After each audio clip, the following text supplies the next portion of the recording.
We'd be in the stadium, freaking fertilizer all over us, itching, and county guys getting all nuts. We turn up the field, but yeah, bro, we were just working, and that's kind of like the motivation behind now. It's like, if you knew me back in the day, I was just this scrawny scrub of a kid, and I was weak, slow, and wasn't much. I didn't have, I wasn't a freak like all these kids think I am now. Yeah. I was small, skinny, I was slow, and I just worked super, super hard. And I was just, like I said, I was blessed with a dad that was willing to do that. And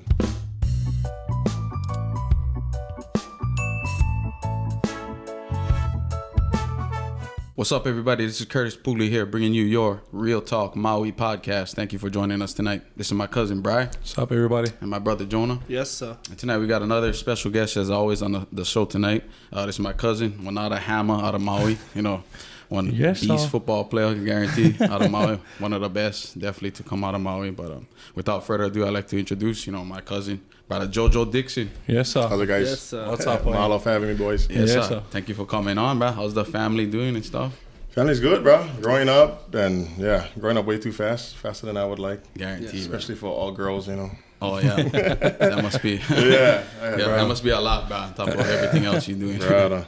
But first, I'd like to just shout out to you, bro, like just everything you're doing. Not just only, you being in the league, but also all the training that you provide for the kids, with your Dixon Performance and all of that stuff. Just shout out with all of these opportunities that you're providing for the kids, and just, I just wanted to just get that out the way first thing, bro. Just shout you out right on. Just keep doing what you're doing, real bro. kind, bro. Thank Killing you. it, bro. Appreciate it. Thank you very much. Maui needs it. You know what I mean? Maui. Man, we way behind, but trying to catch up. But yeah, as far as football, so speaking of that, I like you just kind of name from Pop Warner days all the way to the NFL, just every team you played for, including all the NFL teams you played for, or was on the team. Oh, we gotta go way back. Yeah. I started with Kaului. I was Kaului Elite, the first time I ever played football. And then I went over to Wailuku, played there, and I didn't go anywhere else until high school. High school was Baldwin. Played Baldwin all the way, and then Yes, sir. yeah, automatic. That's back when Baldwin was Baldwin. Yeah, that's true. We don't count these days, but then I went from there. Played University of Idaho for 4 years. Nice. And then Was that Vandals? yeah, the Vandals. Vandals, Yeah. I was blessed with a scholarship there, so I played there for 4 years. Came out 2011, went to Jacksonville, played with the Jaguars. Didn't really work out. I actually took a year off because I had broken my ankle. Okay. So I took a year to kind of heal up, get back to normal. Went back to the Jags. From there, ended up with the Browns, the Jets, the Cardinals, and then the Chiefs. Okay. And then I actually had a brief couple months in Canada, which I hated. Yeah. I don't really count Canada. And then, that was it. I was done after that. Since you were in Canada, what was the difference between NFL and Canada? Was there a major difference? I think it's probably a unique situation. It's probably isolated only to me. But so in Canada, it was weird. It's a very East-West game, whereas American football is very, north-south, downhill playing. Yeah. Canada's very right-left. So when I got there, I had just come from the NFL, so my mindset is always getting in the backfield and stuff like that. So ultra aggressive to the line, and anybody's in the way, we hit, right? So we're in practice, and I make contact. The center came to block. My job was to blitz the A gap. Center came to block me, and actually we ended up running into each other, no pads. And then he falls over, he gets pissed off, whatever, not realizing him and the head coach are tight. So after practice, I kind of get talked to, and I'm like, or the coaches are like, hey, you gotta practice safely and whatnot. I said, I practice the way I play. I said, it's always been that way. I gotta be that way. Blah blah blah. So, long story short, we come out the next day full pads, and the head coach grabs me, pulls me on the side. He says, hey, you need to go easy in practice. You can't be hitting people like that. I'm like, you don't want me to hit nobody, take off the pads. Yeah, right. God literally brings the whole team up, has everybody take off their pads, goes back to practice. So I'm like, okay, we have problems. Yeah. And then, so long story short, he ends up pulling me on the side and talking to me, tells me that I'm too violent. I played linebacker, by the way. I played linebacker my whole life. I've never heard a head coach tell a linebacker, "Hey, you're too violent." Too violent, yeah. And so I'm like, they're making me do all these different things, like after practice, pulling me on the side, making me do all like extra drills, one-on-ones with the lineman, with the running back. After practice, I'm like one of the only ones. And so I'm kind of getting frustrated. I'm like, I'm doing all this extra stuff. I'm practicing hard, this and that. Just because I don't play a style that you guys like, I feel like I'm getting kind of held back. So I go up and I said, look, I came up here to compete, to play, right? Mm-hmm. If I don't play, I get paid peanuts. I can make that same money at home. I don't have to be up here, right? Yeah. And so I had kind of gotten disgruntled. I said, hey, if I'm not playing this next coming week, right, then just count me out. I don't think they took me serious. So we're practicing, whatever. They had kind of sent one of their receivers to crack block me right before the play. So they motioned him in, which I saw. They had me blitzing on the edge. Just before I blitz, I kind of like planted my foot to brace for contact because I figured he was going to hit me first. Sure enough, he comes down, tries to crack me. I hit him back. He ends up hurting his neck. This is a star receiver. Oh, Paul. Yeah, big trips. He takes off his helmet. He's pissed. He's like, I told you that wasn't going to work. This and that. And so he comes up to me after practice. He's like, yeah, they had me do that just to kind of teach you a lesson, slow you down, this and that. No way. Yeah, and so I walk right up to the GM's office, and I'm like, look, if I'm not on that travel plane this week, I'm packing up my bags. I'm going to put a receipt on your desk. You reimburse me for my flight. I'm going home. So travel roster comes out, and my name's not on it. Call my wife. Tell her, hey, book me a flight, going home, this and that. Bring the receipt, put it on his desk, clean out my locker, and I was out. Mm-hmm. And that was the last time I played ball. And that was it. So my experience up there was like kind of salty, right? So it just it didn't work out. I don't know. I might have hurt some feelings and whatnot. Yeah. My defensive coaches loved me, but Yeah. That's so weird because usually, like how you were saying, they're telling you to be less violent.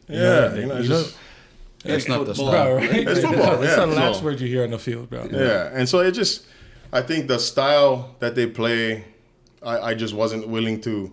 And it is, you got to kind of like adapt to the Canada style, which I wasn't willing to. Yeah. Mm-hmm.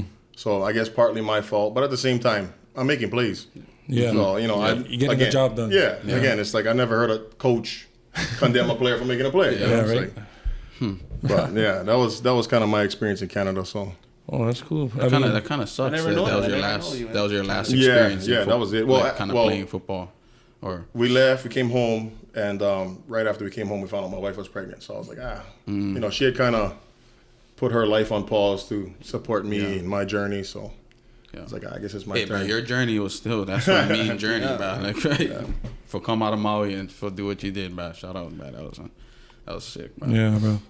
And with the kind of, so talking about like when you was from Papuana to high school and all that stuff, what you did in like high school for prepare you for when you knew you was going to college, like what you was doing? Because I know back then, or at least when I was playing, never really have too much available if you wasn't like the guy. You know what I mean? Yeah. Nobody calling you for camps. You got to kind of figure it out on your own.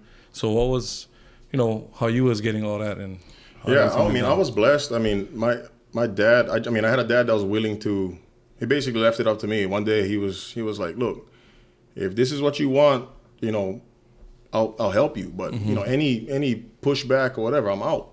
It has to be your choice. You decide if you want it, I'll do whatever it takes, and then, we'll get the job done. So that was it. It was really that. It was just a switch. We're fortunate enough to have Kaluka in front of us. So kind of paved the way. Yeah, it's kind of like if he can do it, man, we can do it, and that's kind of how we handled it. And then so, we were in this shack behind this tweaker's house in Kaualui, and no lie, right? He would come in sometimes, hit some sets, hit some cleans, and then dip out. Yeah. But we'd be in there till 8, 9, 10 o'clock at night. Yeah, freaking dragging me out of the gym. But it was just whatever. Just had to drive. Yeah, for sure. And so that's kind of what it was. But then at the same time, like we also had a competitive group. Like our boys were, aside from training, we were on the field. Right? We'd be recording our reps. We'd be doing one-on-ones. Mm-hmm. And then we'd be recording every rep. And then we'd be like critiquing each other, go back and do it all over. And then the next week do the same thing, or the next next time on the field. we'd be in the stadium, freaking fertilizer all over us, itching, and county guys getting all nuts. We turn up the field, but yeah, bro, we were just working, and that's kind of like the motivation behind now. It's like, if you knew me back in the day, I was just this scrawny scrub of a kid, and I was weak, slow, and it wasn't much. I didn't have, I wasn't a freak like all these kids think I am now. Yeah. I was small, skinny, I was slow, and I just worked super, super hard. And I was just, like I said, I was blessed with a dad that was willing to do that, and had, the tweaker shack. So, Humble beginnings. It's kind of worked out. Yeah, so there was definitely no Dixon Performance back then. How when you was in high school, you knew like I'm gonna try go as far as I can, take it to the NFL. Yeah, I think so. Like measurables wise, I don't think I ever measured up to. Like if you saw me on paper, you saw my statistics, Division I linebacker or whatever. I don't think if you saw me on paper, you would think, oh, this guy's gonna be a stud. But for me, I think my biggest attribute was like I had the heart for it. Like I knew I was willing to do more than anybody else, and that's something that no one ever could measure or see just by looking at me. But that's something I knew, something I believe. So like, I was just like I was willing to just do that little bit more than everybody else. Whatever they were willing to, I was just willing to go further. That was it. That was kind of all that I had. That was my greatest attribute. Was just that. My work ethic or whatever. So, just like how you were saying, the extra work he was doing, we definitely wasn't doing that extra work when we was in high school. So, putting in that extra work, shout out to the mindset that my mindset wasn't like where yours was at. Yeah. Definitely, it wasn't where. I guess that's a part of it too. Like in order from Maui boys to make them to the next level, your mindset got to be super different from everybody else. You know what I mean? And then like I tell people all the time, I wasn't the best on my team.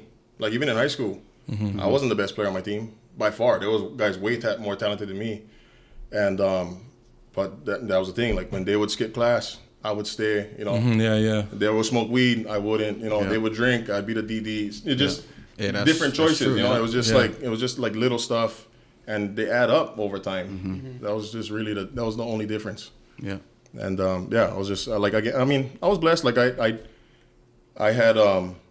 Like in high school coming out, I'd put together my own highlights. Back then it was all DVDs, and you had to burn your own DVDs and stuff. So I put together 2 game tapes, 1 highlight, a packet of like whatever stats that I had, my grades and whatnot, put them in an envelope, put a stack in a box. My mom would take them before work, mail them out. And then I would be searching up emails, and I'd be sending emails. But there was no Mahalo or YouTube at the time. It was a long way. We had to do it all. Process. Yeah, so I would just every day I'd have a stack for her every week, and she would just take it every Monday, take it to the post office before work, and then head to work. Man, that's how I got some looks. And then boom, Idaho came knocking. Not even. It was really. Oh. Yeah, I was. It's kind of a funny story. So I had like Oregon State, Arizona. Who else? Like Utah, UNLV, all sending letters and stuff. But my first 2 years in high school was terrible.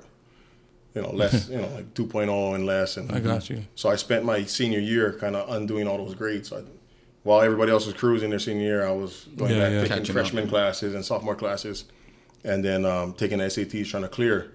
And so a lot of those schools had actually dropped me just because they didn't think I was going to clear.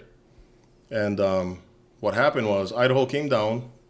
They were actually looking at baby, my Ava. They came down. They were at school, and he had told the recruiter is Johnny Nansen. He's at Arizona now. He had asked baby, hey, what do you guys do after school? He's like, oh, we go up to EL and we jump off the bridge and whatnot. He's like, cool, I want to see that. So take me up there. And just so happened, I was up there. Yeah. And so he, baby's calling me. He's like, I'll meet you up there, whatever. And so I just so happened, he pulls up and I'm jumping off, and he looks at me. And he goes, hey kid, you play football? I'm like, yeah. He goes, you got highlights? He's like, yeah. Meet me at the school. He's like, I gotta take a flight out. Meet me at the school. Drop them off with me before you go. I was like, okay, cool. So meet him at the school. I had some in my truck already. Meet him at the school. Give him one of those envelopes. Takes off. A week later, they call. They're like, hey, we want you to come up on an official visit. We'll bring you up. Whatever, we'll offer you when you get up there. So I was like, oh, cool. And then just so happened, UNLV had called, or they had been to school too. So they had called. And they wanted me to go up on a recruiting visit that same weekend. Difference was they had 1 scholarship left, and they were choosing between two linebackers, me and another kid. So they basically were going to bring us up and kind of, compare us and and see who they wanted more. Idaho State had offered me, and then UH called. So like the day before I was supposed to go on the Idaho visit, UH calls. It's Cal Lee. Calls on the phone. I'm in school. Answer the phone. And he's like, hey, we want you to come on a visit, whatever, blah, blah, blah. I said, well, Idaho's offering me a full ride. I got UNLV, it's a toss-up between a couple guys. So unless you can match that, I'm going to take this Idaho trip. And then he kind of flips on me. He's like, well, we have all the linebackers we need. We don't really need any more defensive guys. We're just looking for walk-ons and special teams guys and this and that. So I was like, whoa, looks like I'm going to Idaho. And I hung up the phone. And so I ended up choosing Idaho because I figure, just in case I got up there and this kid was this monster and, I'm up there for no reason. Idaho drops me, UNLV drops me. I'm stuck with nothing, right? Yeah. So I went with the short shot. Took my trip to Idaho, ended up loving it. Completely different than anything I've been around. Yeah, it's like red brick buildings, snow. I was actually the first, in my recruiting class, I was the first kid from Hawaii. But there were some other Polynesians and guys with Hawaii ties and stuff. So it was real cool. Similar to Maui, real slow, slow pace, small town feel. Everybody kind of knows everybody. They all help each other out. They, kind of like that family feel. So it was an easy transition aside from the weather. No, that's what I was gonna ask too. Like, what was it like? The transition, I guess. For one Maui boy, strictly Maui, going EL cruising, going straight to Idaho and dealing with weather, all kind of stuff. Yeah, the weather was nuts. The first year, I was like, bro, I don't think I can be back. It was like, but what I didn't realize was that first winter was like a record-setting winter for the school or for the state. Of course, that year. Huh? Yeah, right. Happen, huh? So, bro, there was like on the side of the sidewalks on the road, like 8 feet high of snow from them plowing and it just stacking up. And it was just, miserable. It was the longest and just coldest winter ever. And so they had the first snow day in like 50 years. They shut down the university because it snowed so bad. Man, that's nuts. They couldn't get the professors out of their homes and stuff. Yeah, so it was... And this was your first year? My first year. So I'm like, I'm not coming back. This is nuts. So, but thankfully every other winter after that was like real manageable. I mean, it's still... Living in snow is different than visiting snow. It becomes a pain in the ass after a while. But, I ended up, I'm blessed. That was a great experience. Met my wife, lifelong friends, so guys I still talk to, guys I still call on. Guarantee. So I can't complain. It was a good experience. Oh, you met your wife at school? Yeah. My wife is actually, she's from California. Oh, shoot. So she played soccer and I played football. Nice. And that's how we met. Boom. Yeah. The athletic couple. Yeah. So we're hoping, no football sons, but maybe some softball, some soccer girls, Guaranteed. That's solid though. It sounds fun. Yeah. Bro. I had a great experience. It was good fun. I tell kids all the time, bro, if you can make it to the first year, you'll be all right. Right. That's the main thing. It's all downhill after that. Yeah, bro. Because I remember one time we went up Idaho. Yeah. And we go watch. My cousin Ashley was dating this guy Mike. Mike Upati. Oh yeah. No big deal. I don't know if you know who that is. No big deal. I went there to Idaho too. Yeah, or I went there for Thanksgiving. Mike Upati went. Yeah. What? But he was like the star guard, bro. He was on Hamilton. Was he there when you was there? He was there when you was there. Right? Yeah. Mike took me in. Mike, when I first got to Idaho, on my trip, I was hosted by Shiloh Kale. He kind of his family's from Hola, so he had Hawaii ties, and then Mike was like, he was, whatever we needed, he was there. And then when I first got up there in the summer, I stayed at his apartment. And so Mike, just kind of throughout my career, kind of always took me under his wing. Yeah. When we had to move out of my apartment, I went and stayed at his place. So he had an extra room, so I stayed there. Yeah, so he was just always kind of like big brother type. Yeah. Anytime he would get his scholarship check, he's like, "Hey, boys, let's go. Super China buffet." Right. So he was always just that guy. Yeah, he was a super good dude. And you kept in touch with him even when he went to the Niners. Yeah, I was just talking to him. He had hit me up. I guess he's looking to coach with the Chargers now. Oh, Harbaugh staff. That's right. Right there, your wife's team, man. So bro, one night we get done playing, go to Mike's house. I'm like, what are you doing here? I was like, all right. I don't see anybody from Hawaii, Moscow, Idaho. You know, I was like, what the hell? Right, yeah. No, I mean, that was a cool experience. Like, getting back to it, like, was real cool. You know, the first time being in Idaho, I was there with my family guys for Thanksgiving. So, yeah, it was funny. My cousin told me, oh, yeah, my boyfriend played for the Vandals. We're going to drive up, go watch them. I'm like, oh, okay, shoot. Yeah. I see Jojo Dickson on the, yeah. like, bro, God, I know this. I'm like, what is going on, bro?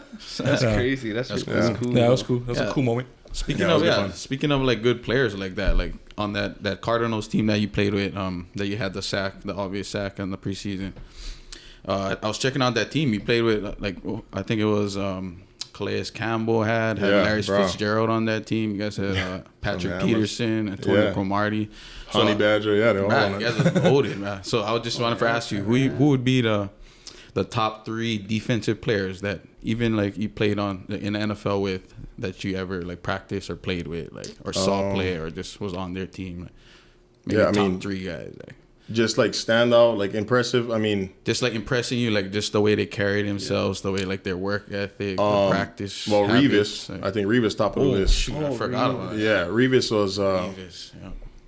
I mean, obsessed with the study. Like, if you look at Revis, he's nothing special. Like, he's not super fast. He's not big or strong. But I mean, he studied the game as like dissected it like as precise as you can get. You know, he knew he had tells on every receiver that he faced, and I mean, it was our defense was designed for 10 guys. We didn't even count Revis in the defense. Revis was locked up, and that was it. It was just they're not even looking. Literally, when they say Revis Island, the defense only consists of 10 people. He didn't even his own thing going. So that is your guy wherever he goes, and we all play for everybody else. That was it.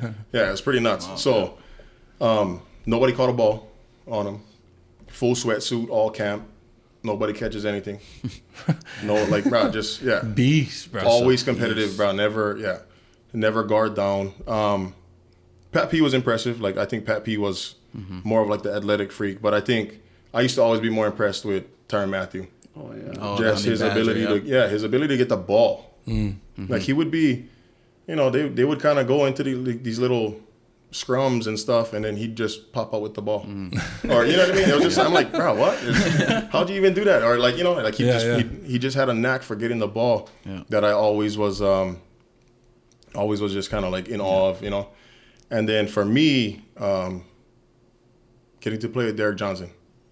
Oh, okay.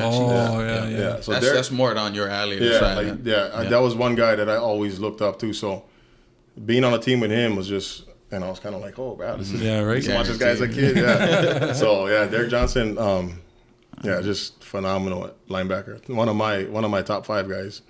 All time, man. Derek Johnson was a beast. But like seeing those people that like we see on TV, like how was that like?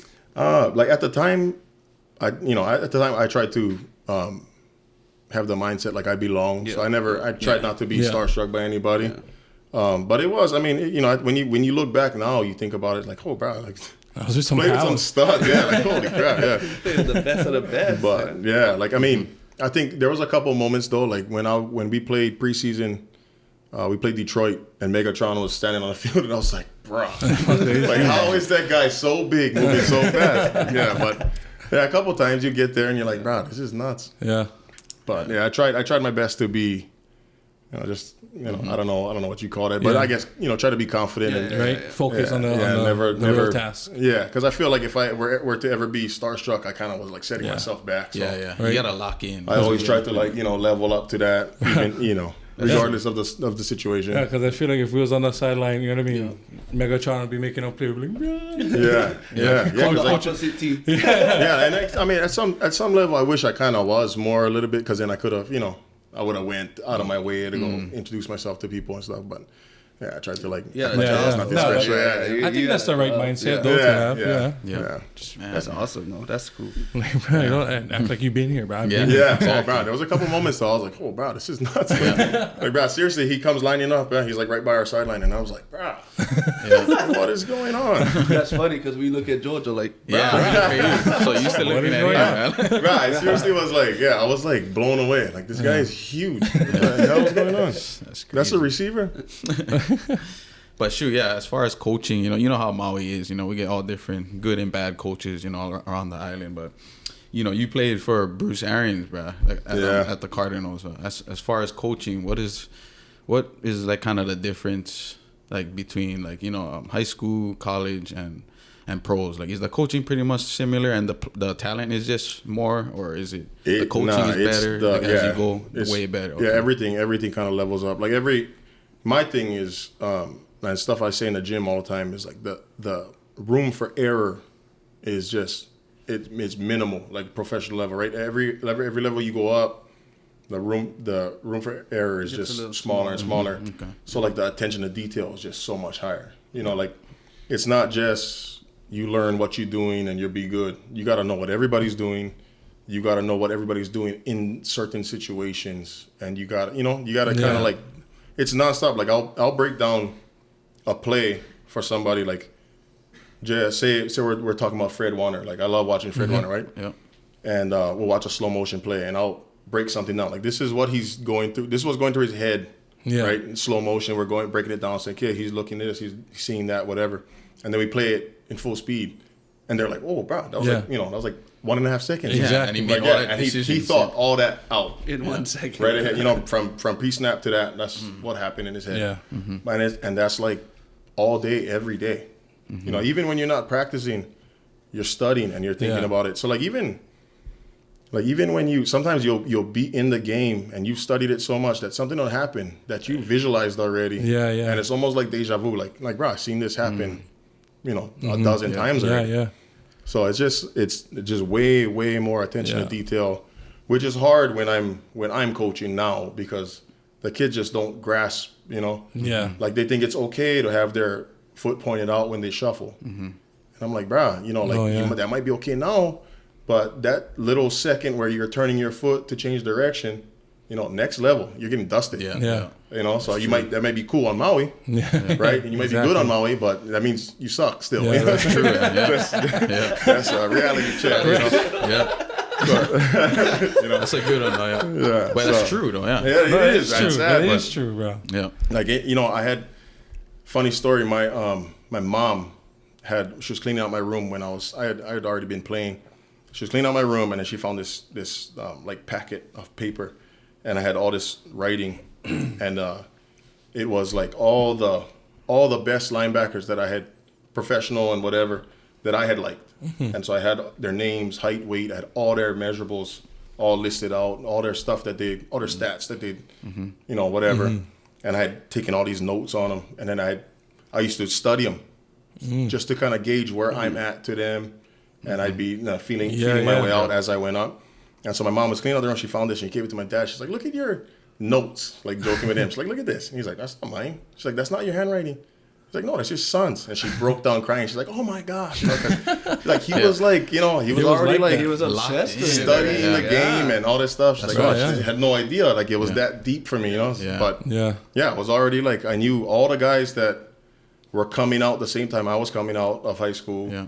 Same thing, college. I knew all the guys that were coming out, what they were doing, and I was always trying to like gauge where I was at. I would watch people play, try to like emulate stuff. Yeah. Watch Troy and be like, okay, I seen him do this, Yeah, right. Yeah, and I was always trying to like figure out, okay, what would work for me if I try this? Does this work for me? Does this not work for me? Okay, pull this into the tool bag and then throw this out. Yeah, just stuff like that. It was just nonstop. The mentality, bro. The mentality, bro. And like kids now, they don't even know like what the kids on the wall are doing. Like we went and watched St. Louis play Punahou our senior year, preseason. We went and watched, we saw Manti Te'o play as a sophomore. Yeah. We were watching them play because in our minds, we were thinking we're going to see one of them in States. And so we had watched them. So we already knew what like all them were doing. The kids now, they have no idea. And then like you talk to kids now about playing Kahuku and stuff. They're like, what? Like, right? Like, brother, what are you talking about? Like, we wanted to play. What are you talking about? Definitely. Yeah, just totally different. So, like, it's hard for me to, like, pound the attention to detail or, like, just the obsessive part. Because, like, I'll have some kids like, I don't know why he's like that. Like, I'm like, bro, because, like, that's what because it matters. I'm like, exactly. It's freaking driving me nuts. Like, no, for real. And even bringing, like, how you say coaching, bro. Like, I feel like back old school kind of coaching, you know, even for my dad, like now he coached back then, he coached now. He's saying the difference is now when he yell at the kids, better cry. Yeah. Better cry, and then like you might have a parent-teacher or parent conference after the game. You know what I mean, like stuff like that. Bro. Back then, it was just like if coach getting on you, it's because he really just. And we trying to amp you up too. It's like because you mess up, but let's go. And it is what it is. Like you get called names and stuff like that. Like take it personal, bro. Like the going to the DOE about swearing it just blows my mind, especially in football. Yeah, like definitely. Like I'll tell the parents straight, like, bro, football is not for your kid. It's obviously not for you either. Like it's a man's game, right? It's supposed to be rough. It's supposed to be violent. I don't give a damn if your coach is yelling or swearing. Like for real. Parents are asking me, "Oh, how do you feel about that?" I really don't care. Yeah, like, bro, whatever it takes to get the best out of the kids is what it takes. Yeah, exactly. Like when I was in school, we had like. The coach, called us faggots so much. It was like normal, right? And then you do something good, like, oh, good, you graduated from a faggot to a maggot. It's like, exactly. But normal, right? Like, that was normal. We wasn't telling parents on it. It's just, I don't know. And we wouldn't cry. If we would hide, and nobody would see us. We would try to save that for the car. Nobody would have ever known. No one would have known. It would have been in the shower. Coach, I gotta go piss. I come back. And then it's like, like even like. We didn't want to be in the training room. Bro, kids run to the training room now. It's like, brother. Yeah. You better get the hell out of there. Like, every little... Grab some tape and leave. Every little pain. It's like, when our trainers are Scott, bro, every time we go, like, I have one broken leg, okay, just put them back ice on top. Oh, bro. The trainers talk more smack to you than the players. Get them back ice on top and just walk back up. It was like, fuck. You sure? Like, my leg is crooked. I don't know. You look fine. Bro, and I don't know if you guys, I know you guys been coming to school, been bowling. The locker room is like all the way down at the bottom by the gym, and then we gotta walk all the way to the top, like above the school where the practice field is. So it's some bomb walk. Yeah, we wasn't privileged, bro. We never happened to ride to the field. Bro, it was a journey just getting to practice. Bro, for real. So if you was late and you got to practice, you was already warm. If you don't break on sweat coming out, it means you got dropped off. Sweating and hook you up. Yeah, bro, and that's why you guys won. That's why you guys won. And that's why we never win. Our field was hard like this table. Yeah, exactly. Dude, like, bro, you fought on crack your head on that. It's like, CTE already. Yeah. CTE. But get up and walk it off. Yeah. You know what I mean? Yep. On to the next play. Shoot, speaking of bowling days, though, like, kind of how... Because you was in there in those when you guys was in states, bro, deep in there. So how was kind of... I feel like we was the last years of that. How was that kind of compared to, like, when you were in college? Did you completely forget about, or NFL, did you completely forget about, like, those games? Or, like, that always stuck no with way. You, like, the high school state championship games and stuff like that? Yeah, I think, to this day, I think at some level, that was, like, the fun, like, the last of the fun play, so, like... But that was your boys, like you grew up with them, and so it's different, right? College was fun. College is probably the best, I think, because it's just before. Well, now I'll get money involved, but it was just before the money gets involved and stuff. And then that's still your boys, but it's different. Like you grew up with these boys. Like I know, my high school teammates. I knew some of them since I was a little kid. Yeah. So for us to win states together or something like that was like something in our minds was like. We'd have for the rest of our lives together, right? True. Yeah. So, like losing to Kuku in the last 5 seconds was that was tough. Devastating. But like we were just talking about that. we remember like everything leading up, us having the team meeting before, like players only meeting before the game, getting everybody ready. Like, bro, we're going to war today. You guys, and having everybody there and being intense, being locked in, and then going out and backing Kuku up on the ropes that way. And fighting them back, and the big bad Red Raiders, right? Everybody was afraid of them, definitely. And then this small team from Maui, like we on the field, we look tiny compared to them, right? Yeah. We come out and just punch them in the mouth. We were that was something that we have for the rest of our life. We can talk about. We might not talk about it the end of the game, but everything before that, definitely. Because I remember that. I mean, I was on sophomore, and I think I only moved up like the week you guys was practicing just for like extra guys on the field kind. But I remember thinking like, just fucking, you guys was a solid fucking team. Oh yeah, like everybody on every position was firing, bro. Oh yeah, we were ready. Yeah, and then when that 5 seconds. But even like the game before that, like Mililani brought it out as far as like on paper. They were stacked. They should have blew us out, and then we beat them, and like same thing. Like we punched him in the mouth. They was kind of like, oh, bro. Yeah. What is going on? Like we got ourselves a game. Yeah. But in our minds, bro, we were already like, okay, if we get St. Louis in the state finals, we're whooping that ass. Yeah. That's all we needed to do is get through these first two guys. Yeah. And we were there. Mm-hmm. So we knew it. So having Kahuku there, like to the wire, we were like, okay, Yeah, right. Yeah, we're gonna win we're gonna win states, bro. We're gonna be the first D1 team out of Maui to win states. Yeah. But didn't quite work out that way. Yeah, but you guys still made it super far, bro. So shout out to that team. That team was stacked though, like Brad was saying. I remember because I was at Kamehameha. I was playing against you guys many times, so we had exactly. You guys had some hammers on that. We had some games. That was good fun. Going back to that state championship game, and then all the games you played in college and NFL. Like, what game you was like the most chicken skin because like was so hype, like because you're playing in front of all of Maui, like where you from, and then I think my first ever college game was against USC, number one ranked USC in the Coliseum. So that was like looking at the sea of red and stuff like that was a trip. But first, it's first game, everything. So it's basically popping my college cherry right outside. Right.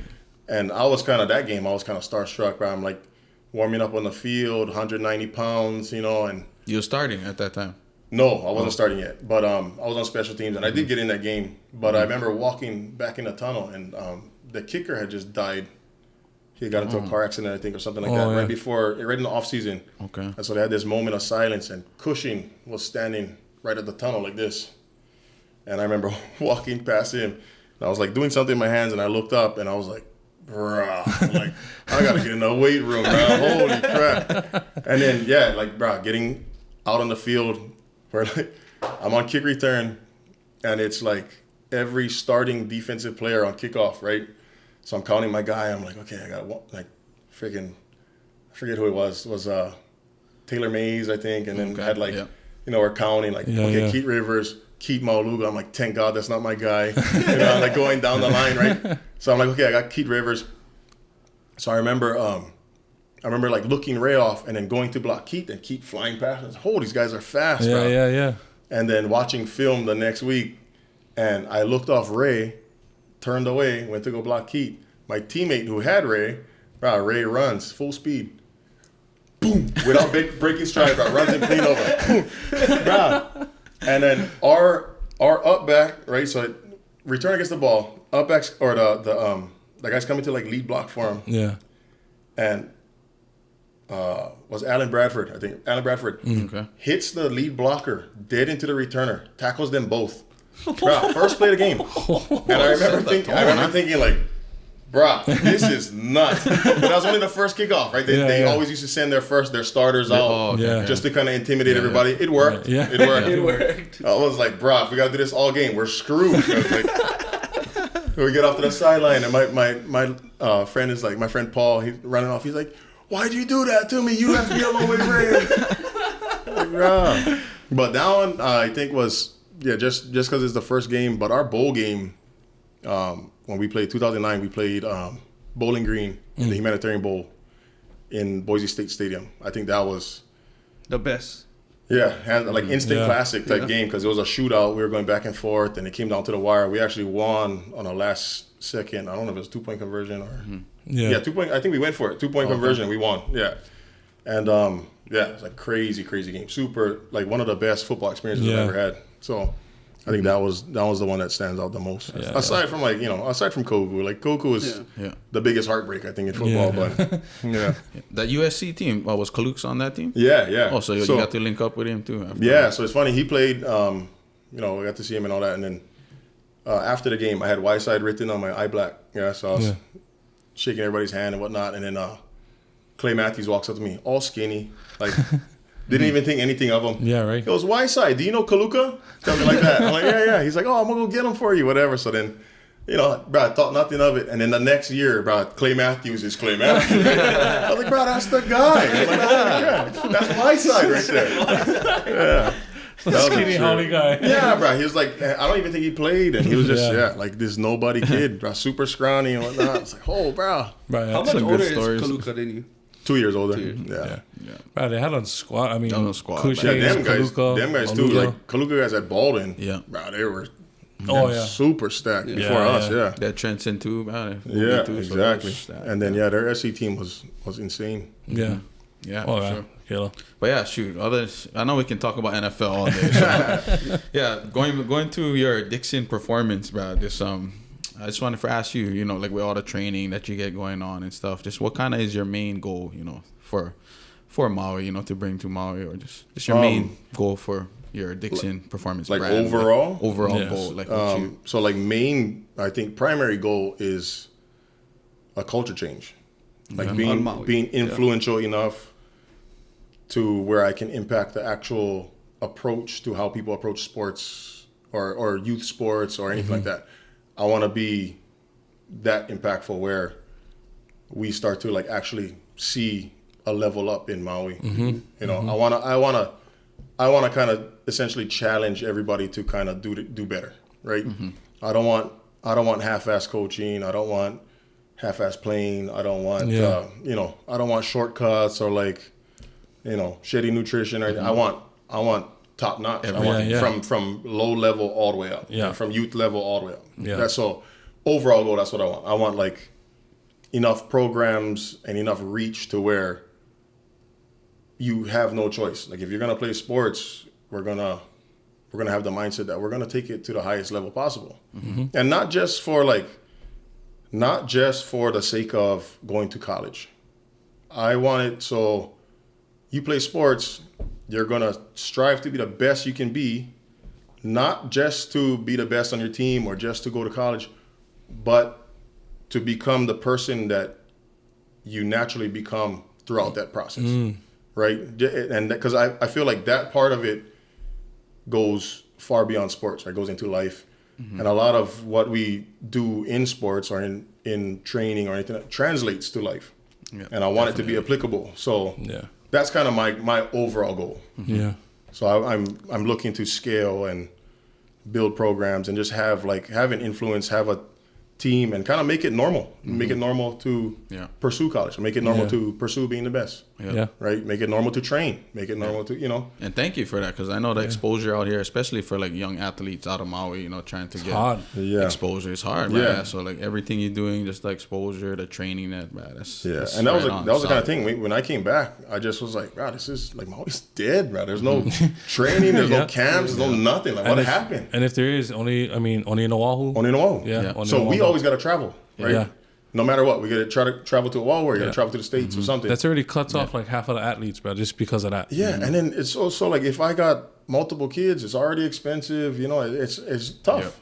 So I want to bring it here. Like I want Maui to, instead of just relying on leeching on everybody else. No. And then the other thing that makes me sick is like we keep losing kids. They keep going to Oahu or going to the mainland to go to school. So all our most talented kids all leave because there's no program to support them. Yeah. There's no program that can handle a good athlete or an exceptional athlete. Yeah. You know? So we end up losing them all. That's like the common thing is they just go to Bishop Gorman or to St. Louis or whatever. You know? It's like, wow. And and I coaching, and I see a lot of kids like just right now, just 8th graders, freshmen moving to Vegas next year just because they're going to Bishop Gorman. Exposure. Trying to, which is good for them. It's probably more exposure, but it's not good for Hawaii or for Maui. It sucks that that's the move. That's what I mean. That's like the thing to do now. Yeah, you know? We got. And I think that kind of started more so with COVID, like people moving away. But like it's not always beneficial. Like you don't always sometimes you gotta let your kid compete.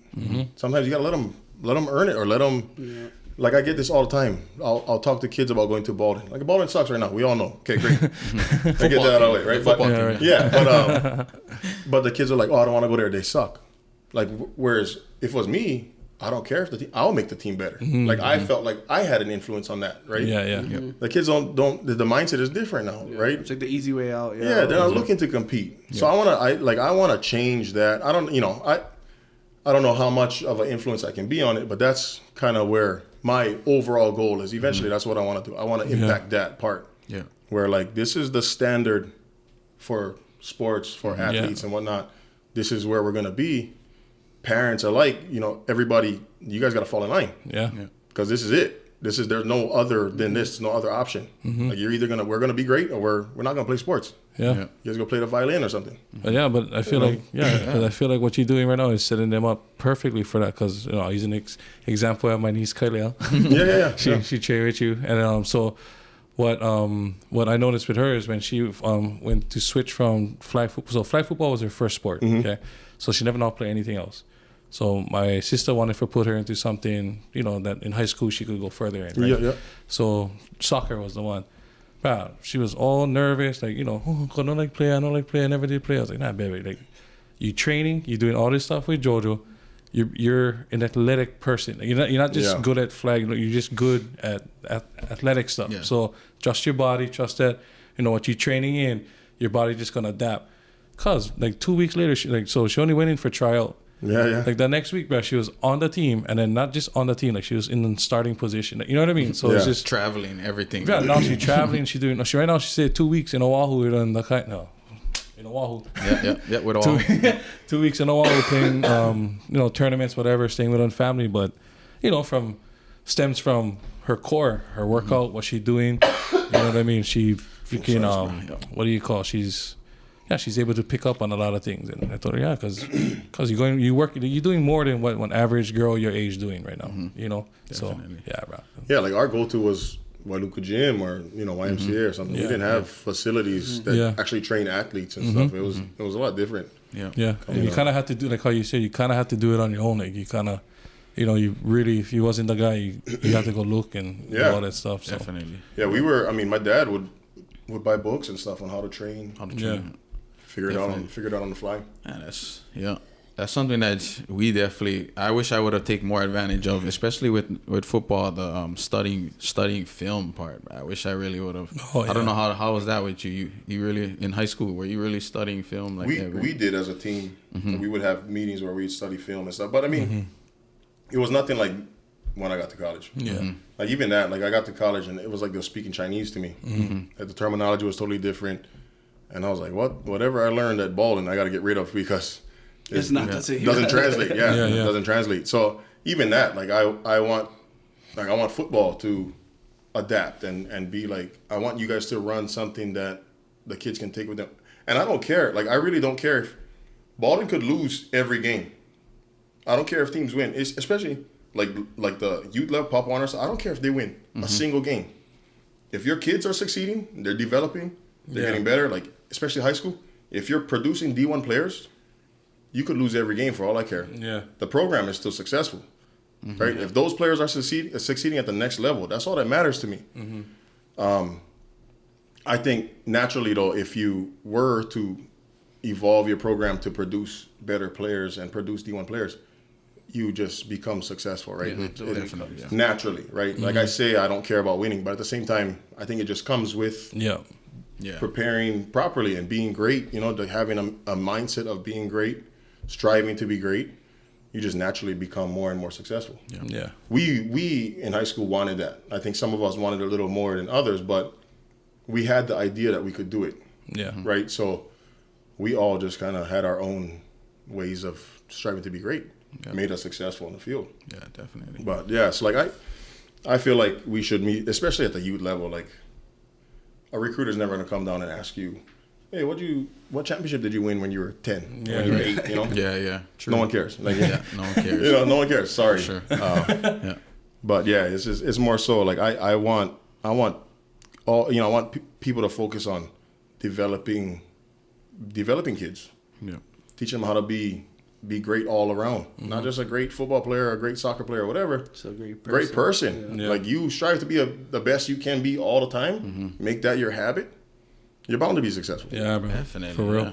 So, and another example of that, you bringing opportunities is the ESPN 300 camp that you get coming up. Yeah. So, you like kind of just, I know it's full already. So if you're trying to join, it's already full registration. But for next year, at least you can know, just kind of tell us a little bit about that and how that's going and how really develop over the years and stuff. Yeah, I mean, it was really something that I wanted to do, and I obviously started with football because I know football, but it was kind of like something I always wanted to do, and COVID kind of pushed me over the edge because And I'm like, these kids have 2 years of no ball, right? No, and I had at the time in the gym, I had kids that could play ball at the next level. So I'm like, for me, I'm like, how can I help? So I called my college coach, Rob Akey, who's now, he was at Central Michigan at the time. And I just hit him up. I said, hey, as far as recruiting goes, what do you look for? Like, is there any way that a kid without any film can possibly get recruited? He's like, it'd be tough because we got, at the end of the day, we got to see him play. But here's what you can do. You can call this guy. I'll have our recruiting coordinator send you his number. Call him and let him know what you want to do. Because I had mentioned that. I said, I want to do a camp, maybe to get these kids some recognition, some exposure, something. Mm-hmm. He's like, call this guy, let him know what you want to do, see what he says, and then you can go from there. So I did. I called and kind of gave him a proposal. I kind of prepared like a little proposal of what I wanted to do, what I thought. And I was like, I don't want any handouts or anything like that, but, something got to happen, right? Something has to happen for these kids. They got nothing. Mm-hmm. And so they were like, I think at the time, they were like, oh, yeah. But, I could kind of hear it in the tone. They didn't really want to believe, which, they were like, I don't think that's possible. Like, they're all the way in Boston. I don't think going out to Maui is possible. Mm-hmm. It's not even like the main island, right? So they gave me like this checklist of 20 things to do. And so I just kind of slowly started knocking them all down. But, we're in the middle of COVID, so it's tough. It took me like a year to get it done. So but meanwhile, I'm working. So knocking them down. So in between, I'm kind of like giving them updates. I got 5 of them done. And I got this done. I got that done. Mm-hmm. Next thing you know, hey, I'm all done. They're like, oh, okay, cool. So you're serious? Yeah, I'm serious. Like I want to help all these kids. Okay, well, here's like 15 more things to do. It's like, okay, so knock them all down. Mm-hmm. Call them back. They're like, well, I guess we're having a camp. So it was like the last thing was like, oh, we need at least 100 kids. Yeah. Right. And at the time, I think I had a tough time getting people to believe that this was legit. Mm-hmm. Like, who am I? I just got back, and I was really, in the grand scheme of things, I'm just a nobody, right? I was a normal guy, and I ended up. One of my friends, Pete Hamill, put me in contact with Leah Kamana. Mm. And she was like, oh, I love it. Her brothers had went through the process, and she knows how tough it was. And when I was like, I love it. We'll do a story on the news. Did one story on the news, and we needed 100 kids. Boom, we had 250 just like that. And so it was like, hey, that was easy. Like, so they were like, bro, I guess we're having a camp. So that was how the first one happened. We ended up with 300 kids the first year. And I remember standing, matter of fact, Kyle came up to me and he was like, oh, bro, look at this. Like, good job, congrats. And I was just kind of taking it all in. And I was like, yeah, this is half the kids. He's like, what? I was like, yeah, the defense is still upstairs registering. And he went taking off, running upstairs to go see. Yeah. And bro, like the whole, the line up there was huge. It was all full, and the field was full. It was like this crazy sight, and it was like real surreal for, I had spent a year planning it, and just to see it kind of come to life, I was just tripping out. And then, next thing you know, we're on year 2. Now we're on year 3. Right. That's solid, bro. Good for you, bro. I'm more thankful. Like, first year, I was just, let's just get it done. Let's, try to make it the best we can, best experience for all these kids, whatever. If we can hopefully get one kid offered, we can, it's a success. Ended up with like over 20 kids getting offers in the first week. So, nice. And that happened the second year too. We had like closer to 350, 400, like I think in between there. And same thing, we had another like 24 kids get offers. And so, one of them that first year ended up with like 40 offers. And he had one coming in from like NIU, I think, or something like that. Yeah. See, bro. So really making a difference, bro. You're doing that for sure, bro.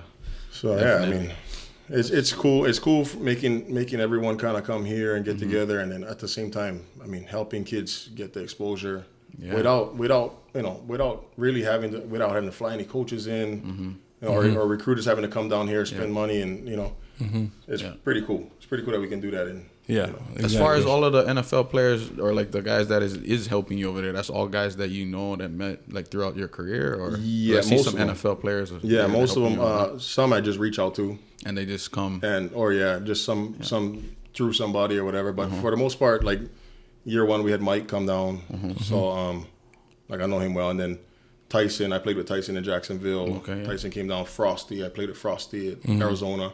Okay. So yeah, just me calling on guys. Hey, if you're interested, you know, we'll bring you in and whatnot. And the way we do it is like,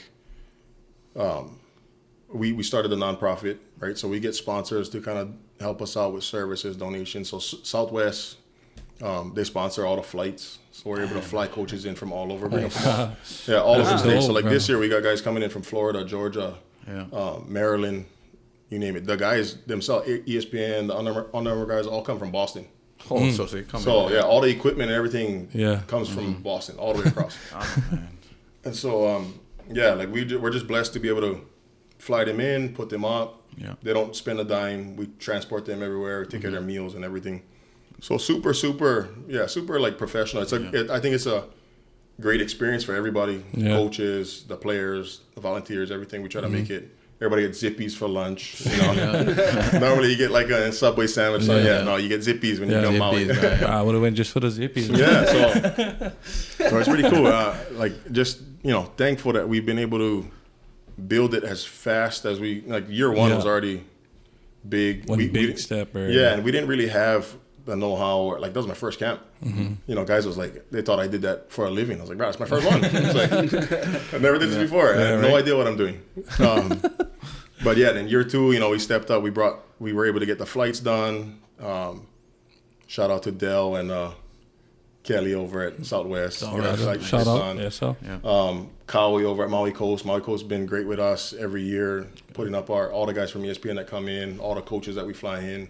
Nice. The limo company. It's like there's tons of, we're blessed. And that's, to me, that's the coolest part, because like the community really comes together to make this camp happen. Like I do all the organizing and stuff like that, but I, like honestly would not have the camp the way it is. I wouldn't be able to produce what we do without all these guys coming together. So you kind of managing all of that, like making sure everything run cherry. That's a lot, man. Exhausted. That's a lot of people, a lot of companies, a lot of just things you gotta really deal with. I guarantee, man. On top of your training, what you gotta do. So we're nonstop. My wife too, she helps me a lot. Like my wife just put together all the flights for all the coaches. Just did it today and yesterday. The rooming list and all that stuff. So yeah, I mean, there's a lot of nitty gritty details that go into it. We're kind of at that phase right now. We're like a month out, so there's a lot. Exciting though. Exciting, man. I should have some staff, but I got trust issues, I guess now. Yes. Oh, good though. Nah, good for you, bro. For real kind. Like, bro, just everything going on with what you're doing for Maui, especially. You know, putting Maui on the map. But that's even why we got this going on. Yeah, exactly. So just bring Maui to light, you know what I mean? Yeah, we were talking about that before. Yeah, get the exposure out. Yeah, because like we said, it's dead. Yeah, it's dead. There's nothing here. I mean, and granted, I understand. Like everybody's working. Yeah. Everybody's just hustling. Yeah, they're trying to make ends meet, and it's completely understandable. Right, we live in a super tough place. Yeah, like it's beautiful and all, but you pay the price for paradise, bro. Yeah, bro, for okay. So I think like anything like this, anything that helps make Maui shine is huge. Yeah, and it's good considering like it's us, our generation doing it. Yeah, actual Maui. It's kind of our turn to step into that role. Like we had all that growing up, you know. It's kind of you kind of hear that all the time. You're growing up, like you gotta put Maui on the map. Yeah. So you're doing that now. It's awesome, man. And like I said, our generation, you know, this is our time to kind of step up for help the future. I mean, I know it sounds like a record, but like, you know, it's really the truth, man. Like, you know, it's our turn. I mean, not quite ready for like uncle status. You know, that's what I was just gonna say. Like the guys above us, that's the OGs, and then we just stepping up. Like I catch level. Myself saying that all the time. Like kids these days, I'm like, wow, I must be getting old. Like, what is going on? Yeah. Yeah, that's from Uncle George. Yeah, right? Unks. Fuck, I know, bro. I get kids call me that all the time. I just accept it. Or like, okay, boy, grab me on soda. Yeah, even now, like I introduce myself to the kids, like, hey, Coach Jojo. Yeah, Coach. Yeah, not Uncle. But actually, with you owning Most High Clothing before you did your Dixon Performance, I just wanted to ask you, you know, what is some of the challenges you went through as a local Maui business, you know, being from Maui that you went through? Yeah. Yeah, I think like that, I spent 5 years doing that. And I think like a lot of that was like me transitioning from football just to kind of like normal life. Yeah. So I think a lot of that, like a lot of Most High was my struggles, me trying to find my way. And so it was tough. I think, and I didn't realize it at the time. Looking back on it now, probably made it a lot more difficult. Me, I guess, trying to find like an identity, right? Becoming a parent for the first time, business owner, brand designer, all that stuff, wearing all the hats all at the same time. I think that made it more tough than anything. What really was a struggle was trying to get caught up, I had never done that before. Right? For me, starting Most High was like, I was always artistic as a kid. I had gotten away from it, and I wanted to kind of like, I felt like I was kind of like squandering a gift, and then wanted to get back to that side of me, and so why not make money while I do it, right? So that was kind of like the idea behind Most High, and like the struggle was just I jumped straight into that in my head, thinking that I gotta like go all in like I did with football, and just immerse myself in it. So that automatic, new parent, new marriage, fresh out of football. This is my primary source of income, a new business, right? Yeah. So I think that was like one of the bigger challenges was just figuring out how to make this steady and how to make it work financially and make it able to support a family. Yeah. Aside from that, like all the logistical stuff, like the shipping and being in the middle of the ocean. Yeah, that must be it's just not ideal for that circumstance. But I mean, I get to use like a lot of that in my own merch now for the gym, like a lot of the skills and stuff that I learned and all the networking that I did then. Even like some of the design skills. I'm a self-taught designer. Like I learned from YouTube University. So it's just like, yeah. So I mean, it was just that whole 5-year period was just learning, and making all the mistakes. So that when I got done with that and I transitioned full time into Dixon Performance, a lot different. Like we approach business a lot different. We got to use a lot of the stuff that we learned not to do, right? Yeah. And then all the skills that we acquired, we get to put into Dixon. Right on. That's what all it is, man. It's all about evolving. Yeah. You know what I mean? So like that was the toughest part. And then we had just like, honestly, it was like we were approaching a point where I had like a collection done, and it was already a strain, it was between like me and my wife and all that, just figuring out the finances and stuff. And we got to a point where, okay, we got to spend about $15,000 on merch. I got this collection done. If we pull the trigger on it, we're going to continue. We're going to push it through. If not, though, we're folding up. So we were kind of at that point where, is it worth pushing through and seeing what's on the other side, or do we fold it up and then focus on the marriage and stuff like that? And essentially what we did was we decided, we're done. We're going to fold up. We're going to figure something else out. We're going to do something else. And then like right after that, COVID hit. Okay. And so we were like, bro, thank God, because good thing you guys got on. we would have been sitting on $15,000 worth of merch with nowhere to sell it or nothing to do, right? And people were at the time just super uncertain. So I was like, bro, thank God we did that, because we would have been broke and stuck in COVID all at the same time. Yeah. So after that, I had worked at the Four Seasons for a little bit. But the whole time, though, I was training in the mornings. So I was still doing, like, Dixon Performance was still there. It was just 2 hours a day, 3 days a week. And it's just here, gym to gym. So I was doing that the whole time I was running Most High. I was still training kids and or training athletes and giving them my merch and stuff. Hey, where am I? Make you fight shirts. But yeah, it was yeah, so it was cool. It was I got to kind of use a lot of what I learned during Most High in our business now, and I guess start this business a little further ahead than I was. I started Most High from literal nothing, just scratch. Actually, I started it with savings bonds from my grandma. Oh, cool. I cashed those in, and then we bought our first merch. I was like, had our first pop up. There you go. Shoot, we was rocking your shirts, bro. Jonah was like one of your number one fans. I used to buy plenty stuff. He had all your drops, bro. So Something new, yeah, something different. I still get guys asking me like, hey, when you bringing back the minor bird? Like, the minor bird. I always look at my wife like. She's always like, no. Are about to run that back? You heard that? See, people liked it.